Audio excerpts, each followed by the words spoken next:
গলির ভিতরে আন্দোলনকারীরা ঢুকে গেছে, তাদেরকে ধাওয়া করছে গলির ভিতরে। ওই ছাদ থেকে মারতেছে।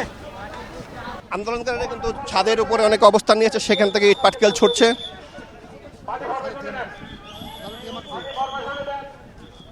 বিপুল সংখ্যক আইনশৃঙ্খলা বাহিনীর সদস্য রয়েছে, পুলিশ রয়েছে এবং এপিবিএনের সদস্যরাও কিন্তু এখানে অবস্থান নিয়ে তারা কিন্তু এই যে সংঘর্ষটি, সেই সংঘর্ষটি তারা কিন্তু মোকাবেলা করার চেষ্টা করছে।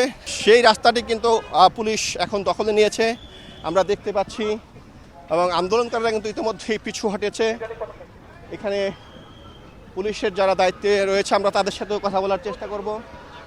যারা আন্দোলনকারী রয়েছেন তারা কিন্তু আসাদ গেট মোড় পার হয়ে চলে গেছে।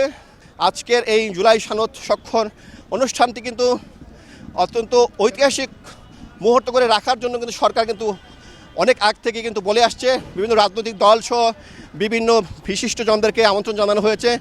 তবে জুলাই আন্দোলনকারীরা কিন্তু তারা অভিযোগ করেছেন তাদেরকে কিন্তু এই স্বাক্ষর অনুষ্ঠানে আমন্ত্রণ জানানো হয়নি। যদিও ভেতর থেকে জাতীয় ঐকমত্য কমিশনের সহসভাপতি অধ্যাপক আলী রিয়াজ তিনি দাবি করেছেন যে আজকে ভুলবশত হয়তো অনেককে আমন্ত্রণ জানানো যায়নি বা অনেক দাবি দাওয়া সেটি পূরণ করা যায়নি, কিন্তু সেই বিষয়গুলো পরবর্তীতে তারা পূরণ করবেন।